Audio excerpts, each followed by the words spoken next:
Good morning, children. Today we will be discussing the solutions to the NCERT questions of Chapter 2 People as a Resource. So, here I am with the answers to the question of your NCERT. The first question is, what do you understand by people as a resource? In our lecture also we have studied the same. So people as resource is a way of country's working population. See, every country's economy or its development depends on the people. So the people in a country are known as resource for development of economy. That is why in economics we consider people as a resource, because human resource is an asset for the country. They are always beneficial for the country, and that is why they become the resourceful person for economic development. Therefore, we can say people are known as resource. Moving on to the next question. Our next question is, how is human resource different from other resources like land and physical capital? So it is needless to explain here, land and physical capital are the fixed assets which are used for development process, but who makes it their utility? That is human being. So human resources are entirely different from land and physical capital, because human resource make use of that physical capitals. Next question is question number 3. What is the role of education in human capital formation? So children, here I will explain you with an example. Human capital, the role of education is asked. Suppose two people are there. One is highly illiterate, another one is literate. The literate one can make his lifestyle and development according to his knowledge, but illiterate people or illiterate person, even if he is having hundreds of rupees, but he does not know how to use it. So that is what the role of education comes in human capital.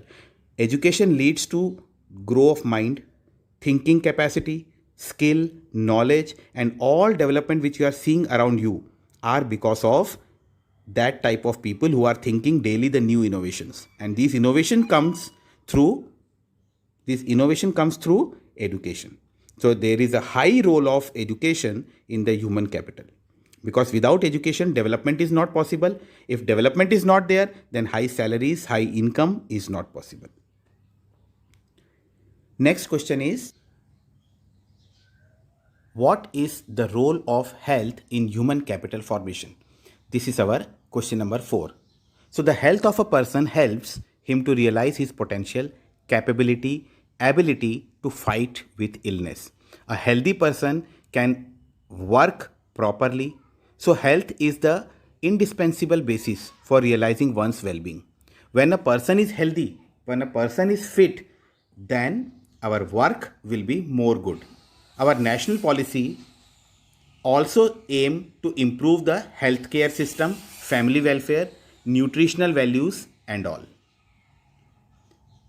Now next question number 5. What part does health play in the individual's working life? So in the individual's working life, health plays an important role. Like no firm would be induced to employ employees or people who are not efficiently working or who are not healthy. If the ill people are there, companies will not be able to take them happily. So the physically and mentally, both type of health is very important. Question number 6. What are the various activities undertaken in the primary sector, secondary sector and tertiary sector? So primary sector is that sector which is associated directly with the natural resources like agriculture, animal husbandry, fishing, mining, poultry, forestry, etc.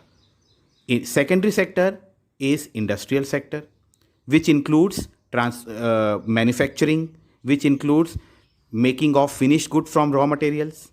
And tertiary sector is a service sector which provides services to the primary sector and secondary sector like transportation, communication, education, tourism, bank, etc. Question number 7. What is the difference between economic activities and non-economic activities? So let me clear you children. Economic activities are those activities which involves money or which has the intention to earn money by producing or buying and selling of goods and services. All market activities are economic activities, and non-economic activities are those activities which are done either in love or affection or which does not intend to earn money, like pravachan given by Baba, domestic work by housewives.